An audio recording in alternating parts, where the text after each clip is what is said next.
Hey, if you'd like to earn CEUs for this webinar, join the Safeopedia community at the link in the description below. Now on to the show.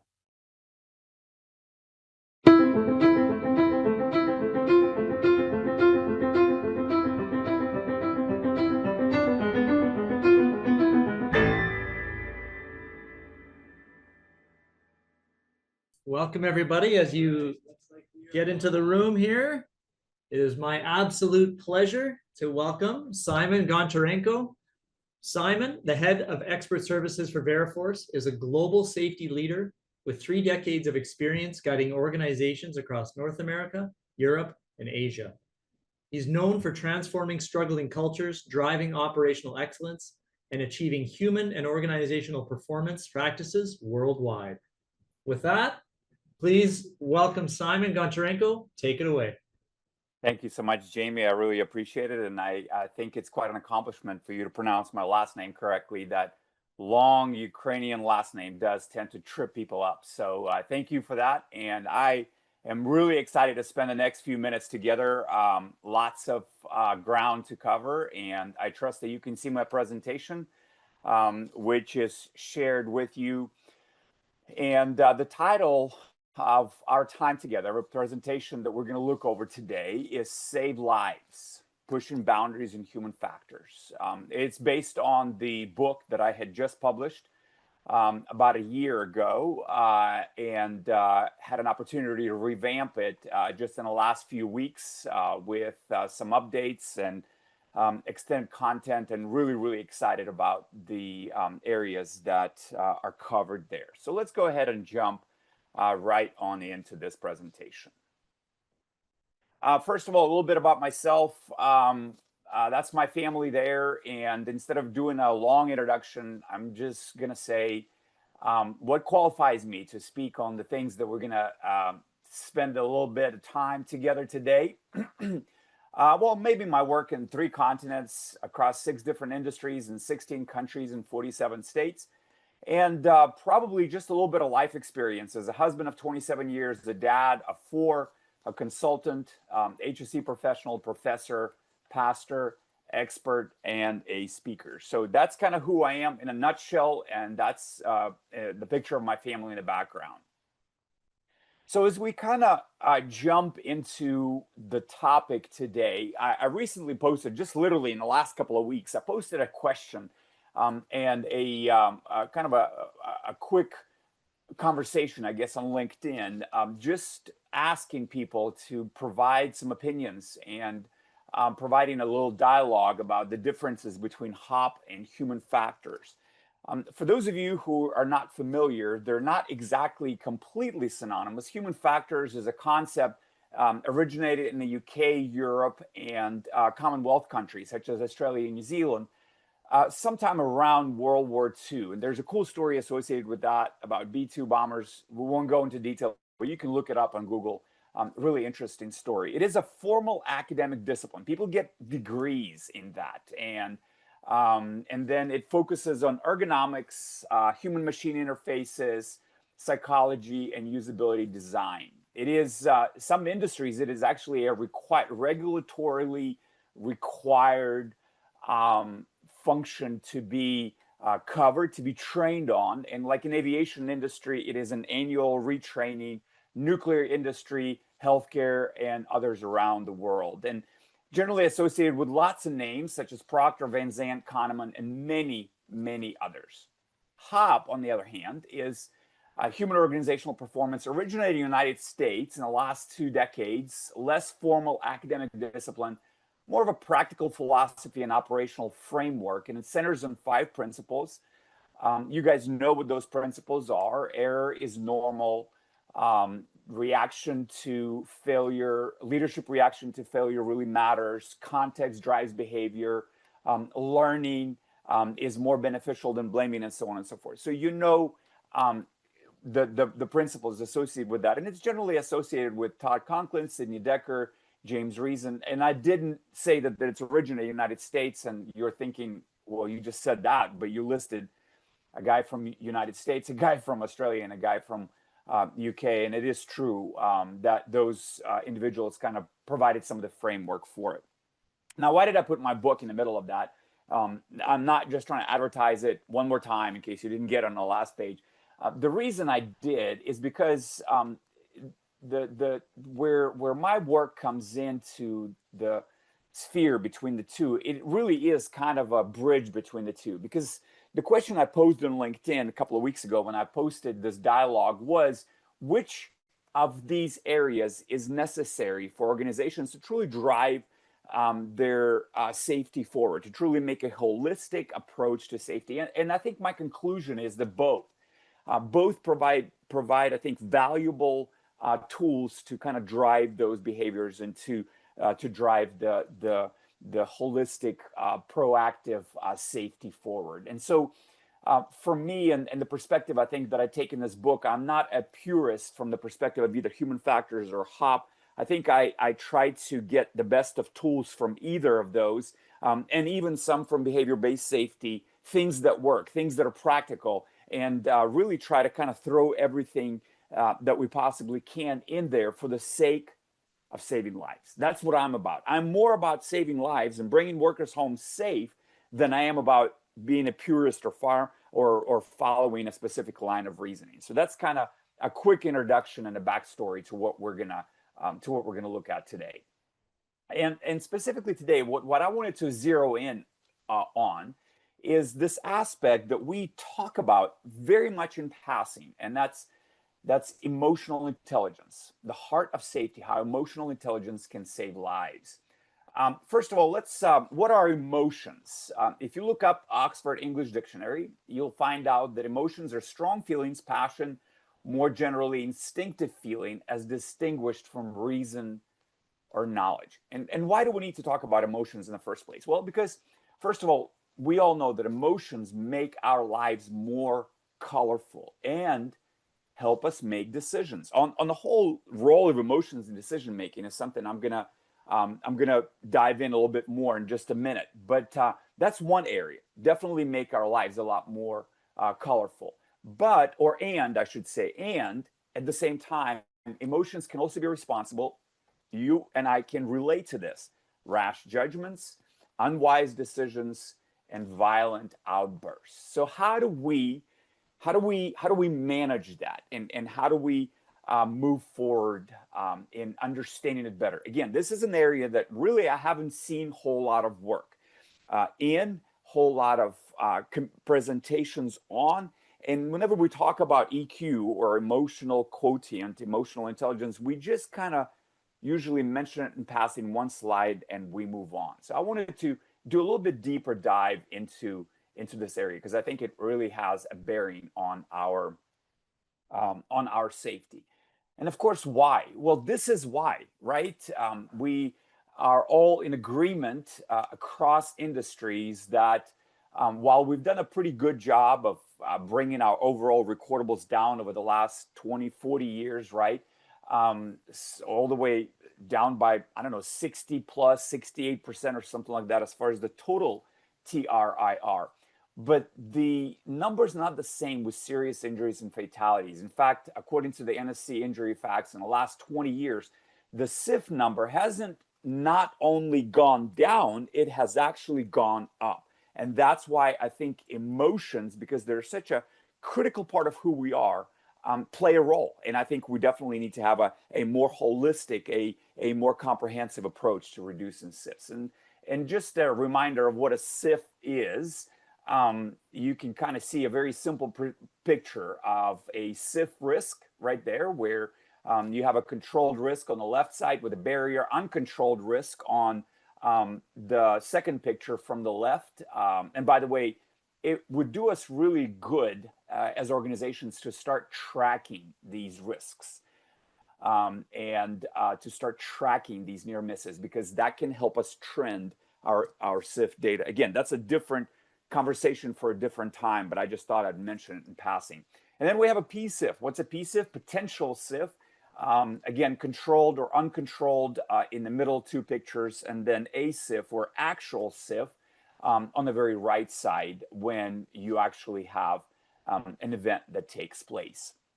One of the issues with kind of controlling and tracking these historically has been a lack of definitions of what is a potential SIF. What do you consider to be serious, and so on and so forth. The good news is that there's been some good work. You have folks in University of Colorado Boulder, the CSRA people that are actually tying the definitions of that to life events, right? Is it life altering, life changing, or is it life impacting or life ending? So there's the good work that's been done there. And then you have about 4 different ASTM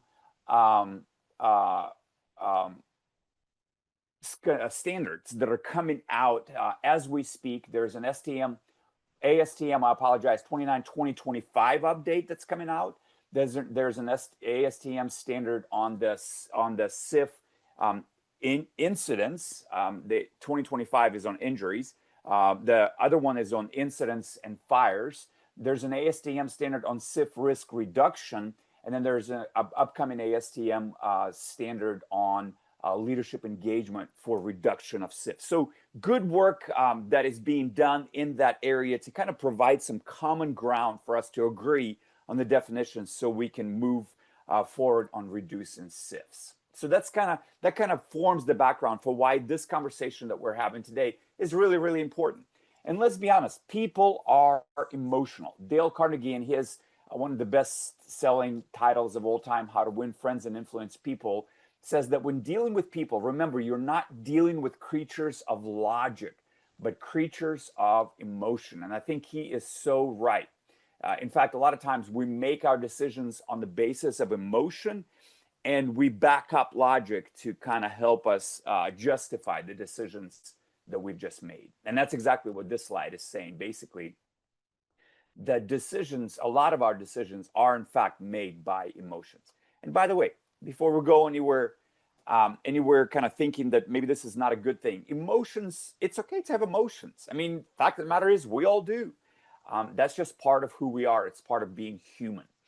And human brain, by the way, the scientific evidence behind what Dale Carnegie said has been psychologically proven over and over again, because human brain is hardwired to use emotion in the decision making. There is most decisions, as I already mentioned, formed by emotions and supported by logic.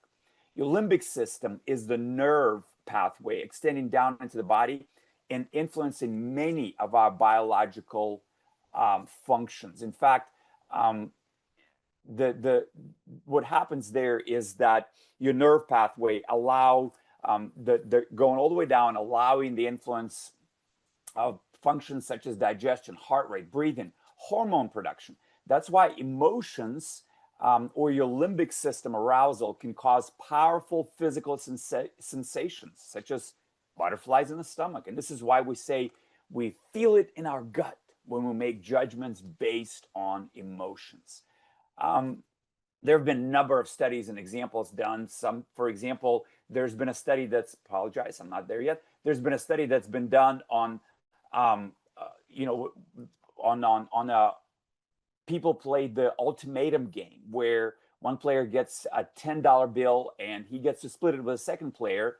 And basically you can offer any amount from 0 to 10 and you get to keep the change. And so a lot of times what happens is when that individual started getting lowballed, started getting a very low offer, they refuse the offer. Why? Because they get emotionally frustrated, ticked about the fact that they're getting lowballed offer. And you can imagine, and you can kind of recall it from your own life experiences when you have walked away from selling something and potentially getting a decent amount of money just because you felt like you were being lowballed. Again, emotions kind of taking over the decision making.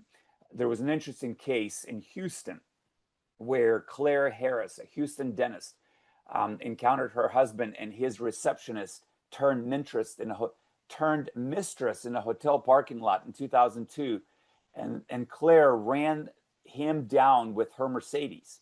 What was she thinking?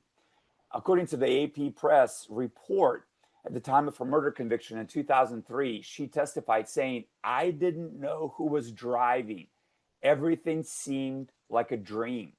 And she said, "I wasn't thinking anything." So no one can say exactly what was going on in her mind when she hit the accelerator. But her own testimony and the jury's conclusion that she acted with sudden passion suggests that a woman in vengeful rage whose emotions or emotional brain overwhelmed any rational deliberation. So that's kind of the idea behind what we're looking at here. Okay, we agree on the fact that emotions play such a critical role. What do we do next? Well, first of all, it's important for us to have our own emotional self-awareness, right? What is EQ or emotional quotient? It is different from your IQ or intelligence quotient, right? EQ is defined as a capacity for recognizing our own feelings and those of others, for motivating ourselves and for managing emotions well in ourselves and in our relationships. You have to be emotionally aware in order to have effective and sustainable relationships, right? That's just part of it. Very, very important. And having your emotional awareness or EQ is critical for both personal and professional success. We all know people around the workplace, maybe people that we interact with in other areas of life that have their emotions under control versus those that allow their emotions to run wild. And you can see the difference in their lives, the difference in their career progressions, the difference in the quality of their relationships, and the difference in their interactions. So that's important, having our own emotional self-awareness. But the next thing I think is equally important is, and while we're on the subject, by the way, of emotional self-awareness,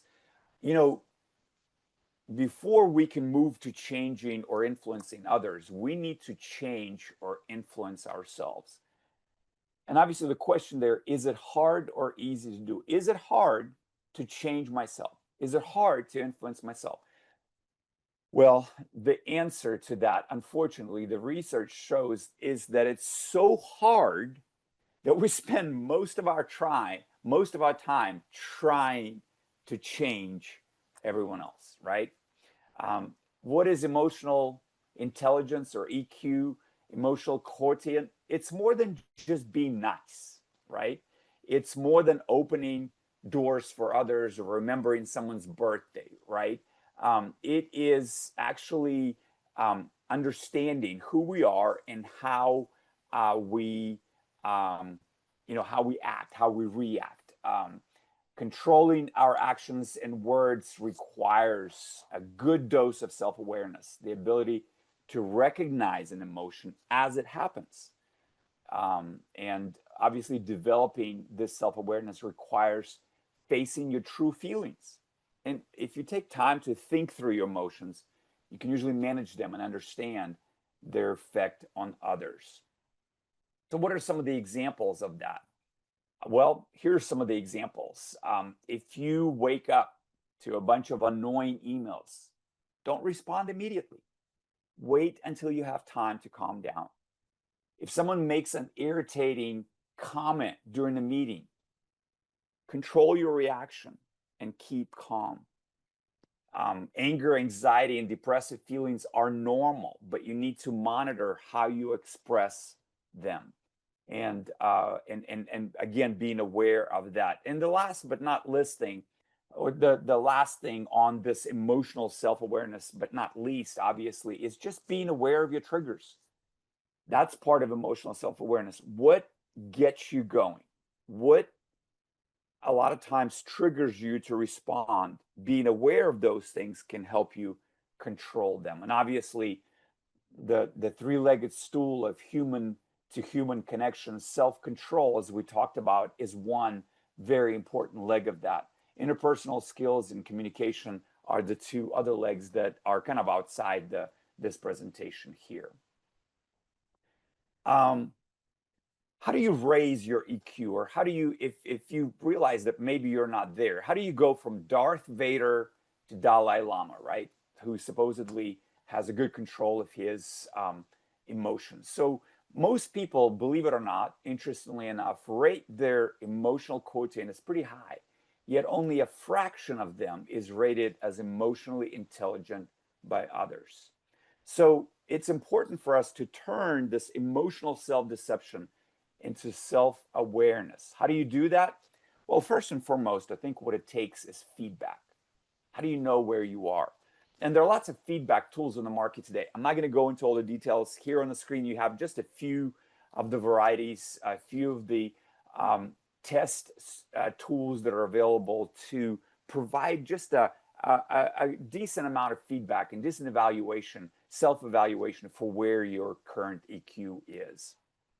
The process of going from Darth Vader to Dalai Lama is not going to happen overnight. It is something that is going to take some time, and that's just something that is important for us. It's going to take some patience, but it's going to help you to inhibit your volatile reactions by being aware of your triggers. What are some of the ways that you can raise your EQ? Some of the practical solutions, some of the practical tips. Sometimes recasting a frustrating situation in a more positive light helps. Taking a long walk helps. Spending a few minutes in prayer or meditation is another way that can help to raise your emotional quotient or your EQ. And obviously, all of these things are part of a purposeful effort, and that's what it takes. And then there's awareness of others' emotions. You cannot influence others without being aware of their emotional state. Now, you will earn the right to influence others when you match your emotional state to theirs. That's one of the keys to communicating, to connecting with others, is being able to kind of match where you are. And again, you have to be aware of where you are and where they are to be able to do that.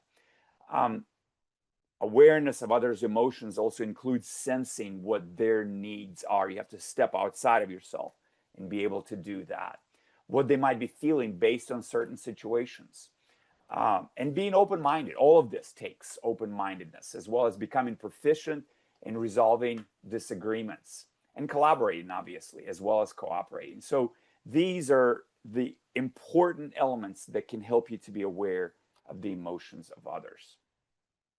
You know, we have the idea of leveraging emotions is not something that we're not familiar with, because we have all experienced or maybe even participated in bringing and leveraging individuals or family members of individuals who survived a terrible event, or surviving family members whose experiences, testimonies, and stories tug on the emotions of their audience and become powerful motivators for change. I have Charlie Kirk on the picture there on that slide because his tragic demise, just as of recent, we saw that it has caused a worldwide movement. That's partially a power of emotional response, and drove thousands of people to come to the memorial service in Arizona.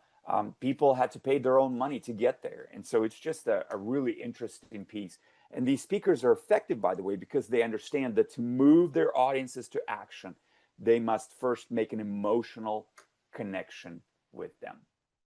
So emotional safety, by the way, is not the same as psychological safety. They're related, but they're not the same. Physical safety, we deal with what people do: electricity, excavations, confined spaces. Psychological safety deals with what people think: free expression of thoughts, ideas, and opinions without the fear of reprisal. But emotional safety is how people feel, and all three are really necessary for a holistically safe organization. Every organization is an emotional place, according to Diego Bellini, because its functioning depends on human beings and the relationships between human beings. So my organization is an emotional place, your organization is an emotional place. Therefore, knowing how to deal with those emotions is very critical for us in our overall struggle to improve our culture and to embed safety as an important value in that culture. So why focus on emotional safety?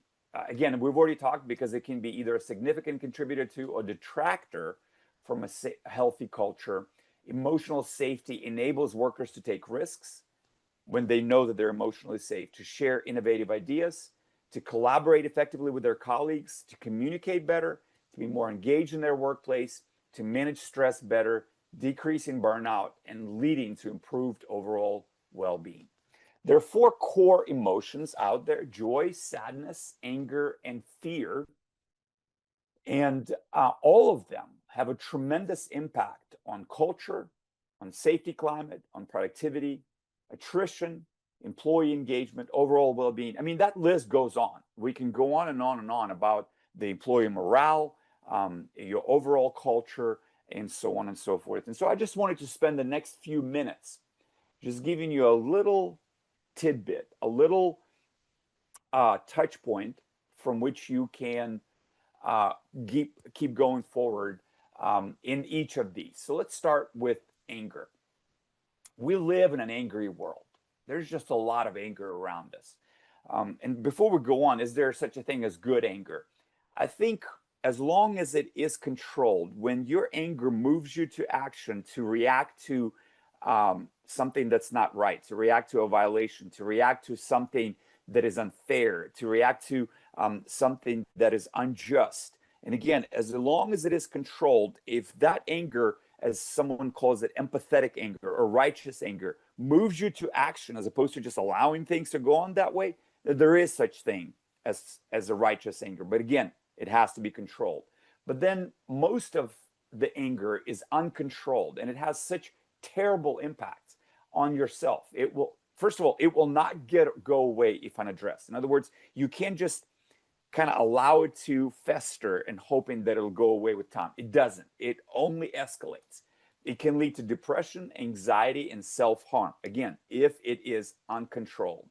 It is often accompanied by substance abuse, resulting in violent escalations. Just last month, the National Safety Council publication on safety and health, the managing editor of the publication introduced at the very front of the journal a quick article talking about the fact that we live at a time where all of us have friends or family members that are in one way or another suffering from this substance abuse, or we know someone who is going through substance abuse. So that's part of what we're dealing with, and it's important for us to be aware of it. Uncontrolled anger can cause headaches, digestion issues, and over time translate into type 2 diabetes. It also results in insomnia. And when it goes to that, it just exacerbates everything and just makes it so much worse. And it can produce heart attacks. Adrenaline can cause electrical changes in the heart. But uncontrolled anger also has effect, unfortunately, on others. It can distort your ability to make good, sound decisions. The road rage examples, which we're all familiar with, shows us that anger can literally kill. It creates a stressful environment. I mean, we've all been around people that are angry all the time, and it just gives you headaches. It makes it a drag to even go into that workplace environment, and it can cause chronic stress for others, having to work around people like that. And obviously, it discourages psychological safety. People clam up, and no good communication happens in the workplace. And we've talked about it, literally can kill. So what do you do in a situation where there are anger outbursts and when that is an issue? First of all, I think it's important to know the anger hotspots. And that's where some sort of an assessment, some sort of a climate assessment, psychological assessment will really help. But also be situationally aware and vigilant, and be willing to stop it before it overflows, right? That, I think, is really, really important. So that's anger. Let's look at sadness for a minute. That's the second core emotion there. Unlike anger, which is always a negative core emotion, again, with the exception, like we mentioned, of a few of those areas where it's a controlled, righteous, empathetic anger. But sadness can sometimes be negative and sometimes kind of more neutral, right? It arises from a sense that someone or something valuable has been lost. And what are some of the effects of sadness on self? It will usually pass. Unlike anger, given time, support, and care, sadness will pass. Anger will not, sadness will. So that's just something to know. Sometimes sadness can increase impatience. So something to be aware of. Sometimes it can be risk-seeking. But other times, it also results in more careful and deliberative thought. There is kind of reduces cognitive biases, right? More realistic perception of limitations. And it also can affect process information. where the information is processed less systematically, and that kind of makes you more prone to error, so increases that. When it comes to sadness effects on others, it can make people more cooperative sometimes and willing to help when they're in the presence of a sad individual. There's a level of healing to relationships because people don't engage in much conflict around sadder individuals. It almost brings this level of calmness to conflicts and more willingness to extend the benefit of the doubt, less assuming of negative intentions. So that's something that is present there. What do you do? How do you react to that in your workplace? First of all, again, some sort of assessment where you know where that is present, right? And I think you can need to kind of adjust your approach where you have a more gentler and more nuanced approach there. Listen, right? Stand up for those that need it, because sometimes individuals that are experiencing extreme sadness, they can be taken advantage of easier. So be willing to stand up, be willing to support and care by maybe reevaluating their assignments. Sometimes individuals that are experiencing sadness also, and because they're kind of thinking through things less systematically, at the floor level, they can get hurt at the higher management level if they're involved in high stake negotiations and those kinds of situations. That's also where an awareness of that, I think, can be really helpful. So that's sadness. Let's look at the next one. Fear. Fear is also kind of a more negative core emotion. It is, it's characterized as anxiety sometimes, apprehension, fright, panic, and terror. And in some ways, it's kind of inevitable in today's world. We live in a culture of fear. I mean, let's be honest. Every time you turn on TV, every time you go on social media, every time you look at, most of the blogs out there or most of the whatever, whenever you look at any news, right? They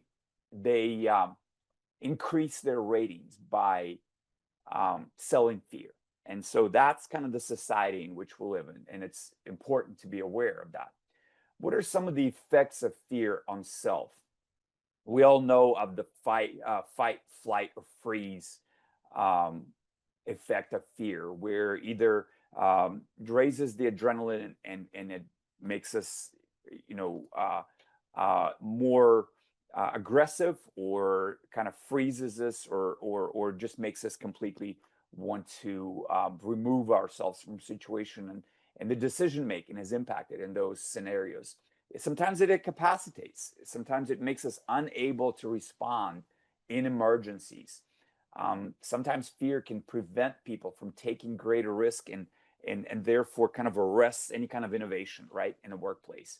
But it also prevents from overconfidence. Now, that element is actually not a terrible element, because, as you well know, overconfidence historically has been responsible for a number of tremendous incidents and tremendous disasters. The sinking of Titanic, Chernobyl nuclear reactor accident, and most recently the sinking of the Titan, that submersible submarine, right, that imploded. That also kind of was from overconfidence and the creators' really cavalier attitude towards safety. So from that perspective, that's not a terrible thing, the preventing from overconfidence. But fear also has overall a negative over time effect on well-being. And the fear also has effects on others, right? It prevents workers from speaking up when and where it matters. So your psychological safety kind of goes where there's a fear present in the workplace. It also encourages avoidance behavior, where shortcuts are taken, making perilous judgment calls, and refusal to make quick life-saving decisions because people are arrested by fear. Fear is sometimes known as a silent killer of your culture, productivity, and innovation. And fear also is a real drain on the psychological, emotional, and physical health, safety, and well-being. How do you react to fear? Um, it's important to foster a culture where workers can express themselves. That's that psychological safety as well. Pay attention to the expressions, such as, and have empathy for those expressions, right? Care. Assess. We've already talked about the importance of assessment with the others as well. And make sure that your communications are clear and consistent, as well as providing some types of social support for your employees. This one is my favorite. The core emotion of joy. It is a positive core emotion. It is not to be confused with happiness. What do I mean by that? Joy and happiness are often used interchangeably, but they're not the same thing, really. Happiness technically refers to the pleasurable feelings that result from a situation, experience, or objects, whereas joy is a state of mind that comes from our connection with others, our family, or God, and it can be experienced even in times of grief or uncertainty. So that's kind of the difference there. It is not as common as anger or fear, which is, to me, a sad commentary in our society, but it can and should be fostered due to substantial and overwhelmingly positive benefits. So our time is kind of getting close, so let me go through this pretty quickly. Some of the effects of joy in self. It is possible, as I already mentioned, because it's not the same as happiness, to cultivate even in the face of imperfect circumstances. Enables you to deal better with other core emotions. Laughter releases endorphins. In fact, just for a second, I want everyone to pause and smile, even if you don't feel like it. Just smile. Okay, there. You know what you've just done? You've just helped yourself to relieve some of the stress, and you have also earned a little bit of mental focus that's going to be necessary for you to get through the rest of the day, okay, through the rest of the presentations today. Baby snuggles are known to actually produce oxytocin, which is another one of those powerful hormones that can help you relieve some of the stress. It boosts the immune system, lowers cortisol, relaxes, releasing tension and stress, increases focus, and believe it or not, 15 minutes of laugh a day burn 14 calories. So there you go. That can be part of your exercise routine. And it is critical leg of a three-legged stool of holistic weight loss. Plus input, what you eat, and output, your exercise. So your joy, your input, what you eat, and how you exercise, that's the only holistic weight loss mechanism that keeps you from regaining everything that you have lost with any other diet out there, really. And it prolongs life by increasing blood flow, safeguards against a heart attack, and so on and so forth. In terms of effects on others, it helps to build relationships and friendships, strengthens your existing relationships, and it's contagious. I mean, let's be honest, everyone wants to be around you. We all love to be around people that are joyous, and that's just part of it. And it should be therefore pursued. Connect with others, close relationships. Pursue regular aerobic activity. Do something selfless. You know, we don't volunteer in our day and age as much, but that selfless activity, that selfless pursuit can bring joy into your life. Pray, rest, pay attention to the good and limit negative inflow into your life. Pursue something bigger than you. Your medications, by the way, re-examine those, because the anti-anxiety medications will numb you so much that it can keep you from experiencing joy. And there are ways that we can also create joy in the workplace, such as examining our mission, vision, and value statements, evaluating the state of your physical plant, such as lighting, for example, believe it or not, and encouraging gratitude. It doesn't cost anything, but it lifts people up. Setting time aside in meetings to acknowledge others, recognizing employee contributions in newsletters, rewarding exceptional performers, and making small investments with huge dividends. So servant leadership is another thing that promotes joy, but also inviting humor and openness to lighten the mood. Don't take yourself too seriously. So the next steps: assess your current state, act on what needs to be corrected, don't ignore the findings, align on next steps, Empower your people, support their expression, and cultivate joy. So recap, we're emotional people, live in an emotional world. Emotions drive our decision making, therefore cannot be ignored. If you have people in your workplace, you have emotions. Anger can be deadly and should not be ignored. Sadness needs empathy. It can go away with time. Fear can be incapacitating and it can endanger everyone. Joy can and should be cultivated even in the face of adversity. Now that you know this, what are you going to do about it? Questions? Awesome. Thank you, Simon. All right, we've got 5 minutes for Q&A, and there's been lots of thumbs up in the chat, lots of good points, lots of agreement, and then lots of good questions. So let's cut right into it. Kim Weber asks, when we talk about trust culture, is trust a feeling or a thought? Would we treat it differently if it was psychological safety versus emotional safety? That's a question for a whole lot of presentation. It's going to take a whole lot more than just this time. But I'm going to say this: is trust a feeling or a thought? Yes, the answer is yes, both end. And emotional safety and psychological safety are very closely related to one another. You can't have one without the other.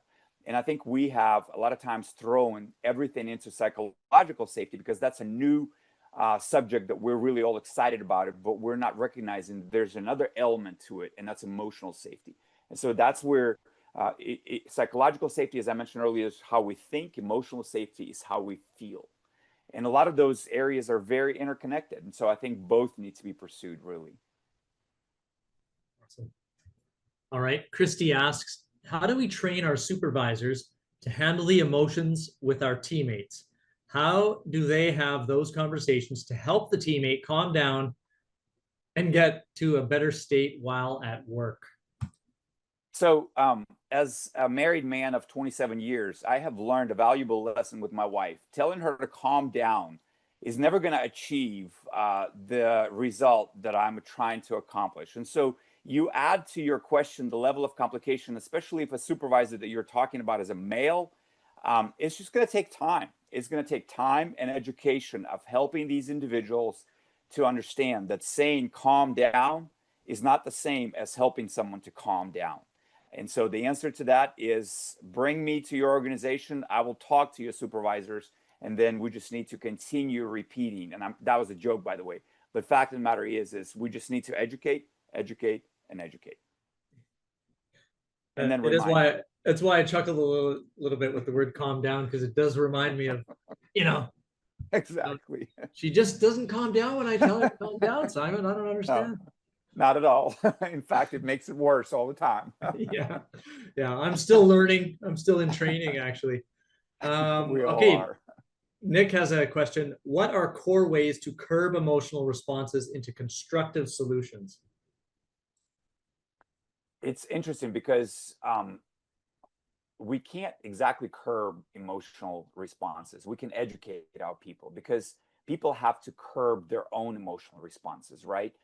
We're not there in the workplace to be their babysitters who constantly tell them, hey, don't cry, don't do this, don't do that. That's the whole point of this presentation, is that people need to understand how to evaluate and how to have their own emotional self-awareness, and then explain and then kind of take the next step to understand the self-aware or others awareness, right? Awareness of others' emotions. But the idea, it all goes back to, and I hate the fact that every answer I'm answering the same, every question, but it is something, because it is not something we've ever talked about. It is something that will take education. We have to educate our people and help them to understand how it works. It's not about curbing, it's about empowering them to curb themselves. And the thing that doesn't help, this is the only thing I'm going to add. The thing that doesn't help us today is we live in a society where no one has control of their emotions.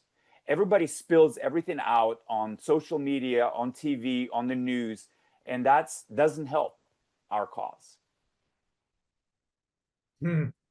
Timely. Yes. Excellent point. All right. Well, thank you, everyone. Simon, any parting words before we jump off? Thank you for your attention.